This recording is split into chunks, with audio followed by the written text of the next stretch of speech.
Akkam jirtu hordoftoonni YouTube koo nagaa keessanii ani nagaa koodha. Galata Waaqayyoo. Hundumti keessanuu warri maatii taatan ulfaadha. Ammas maatii ta'a. Laayikii godhaa viidiyoo koo gaafa ilaaltan laayikii gochuudhaan na jajjabeessaa. Har'asii giiftii duree keenya Sumayyaa fi Saayidoo qabannee dhufnee jechuudha. Naggeeffanna. ተልፋታ አገኘኝም በአጠቃላይ ባጭሩ ማለት ነው። ሰይዶ አንተ ያለኸው አደን ይዳል እኔ ደግሞ ሰናና ያለሁት ገባ።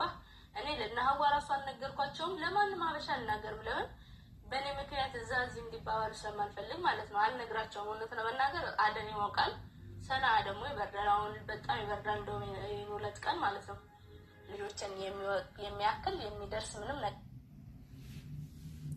እሺ ani jechuudha Sumayyaaf yaadan qaba. Jireenya hamma kana waliin jiraatanii ati amma bakka gadi naqxee madeemaa jirta jechuudha. Qum nagar dhugaa Waaqayyoo jechuudha. Abbaa ijoollee keeyaa ijoolleen kun gaafa guddatanii abbaa isaanii ni barbaadu. Akkamitti akka irraa adda baatees immoo itti himta. Gaafa sanaaf sitti ulfaatu Sumee. Kanaafi yoo araaramtan maal ta'a amma sin araarsina jennee dadhabne bar araarama bakka. Dhugaa Rabbii ifama walii go'aati iddoo tokko jiraadha bakka. Sumeen jabduudha. Baay'ee dhugaa Waaqayyoo namni zimmi jiru gaafa achii ka'ee jechuudha. Hayilenyaadha. Mucayyoon kun yeroo baay'ee dubbin ishees haalli ishees zimzimii ture. Callisu waan dabarsiti dhugaa Waaqa. Amma garuu kutattee waan kaateef argitanii miti oddoo jirtullee hamma yoonaatti hin barree jechuudha Saayidoo. Yeroo tokko namni callisu gowwaa nutti fakkaata. Dhugaa dubbachuuf namni callisu gowwaa miti. Beekaan akka isaayyuu hin jiru garuu gaafa achiiti xumuree aariisaa xumuree ka'uudha rakkoo guddaan kan ta'u jechuudha.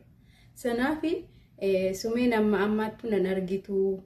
Amma gaafa duututti amma gaafa duutti nan argitu jechaa jirti waan ta'eef iddoo okatte ishee fi Rabbi isheetu beeka jenna.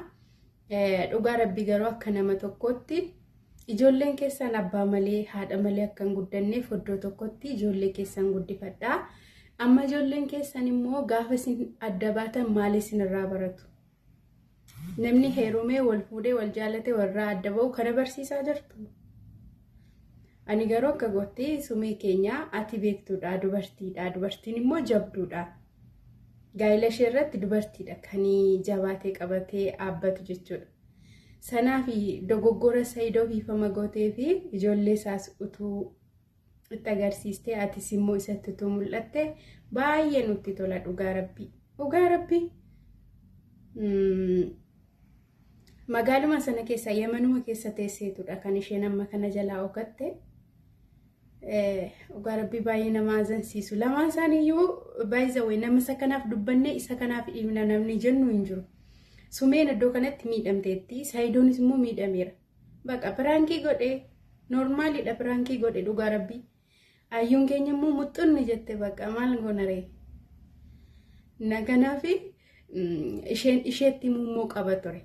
Utuma fuudhuu barbaadeeyyuu dirqamaadha mana isaa fakkachiisuu qaba, eeyyamsiisuu qaba ture. So eeyyamsiisuu dhiisuu isaatti kun dogoggora kan Saayidoo keenyaadha. Namni immoo dogoggora, namni ikkoo sibiila miti dhugaa Rabbiin dogoggora.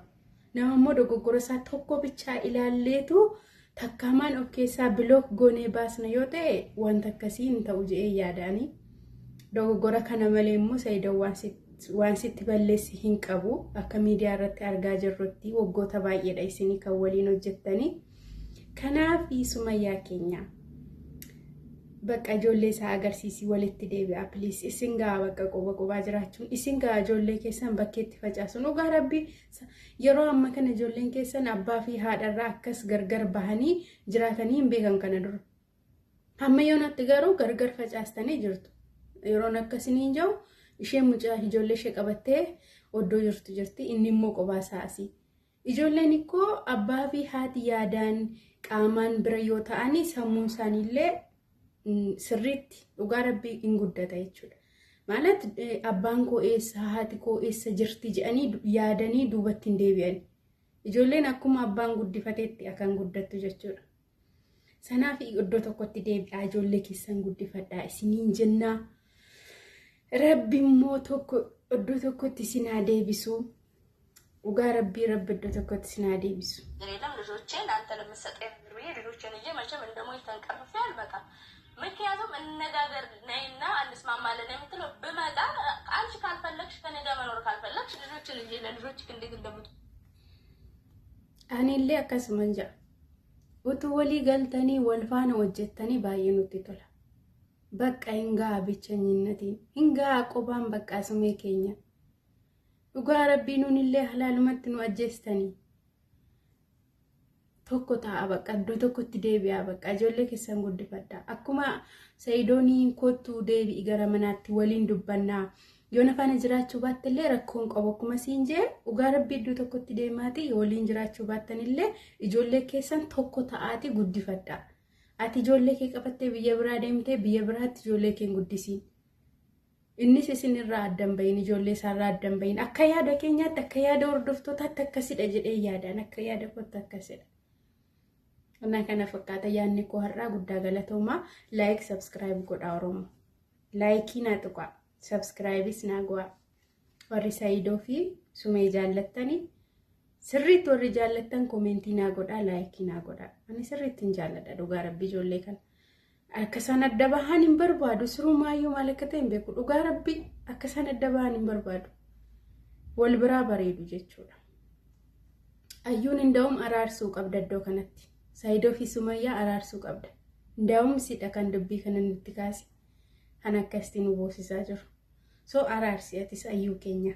Kana fakkaata yaanni koo har'aa guddaa galatoomaa like subscribe share godhaa.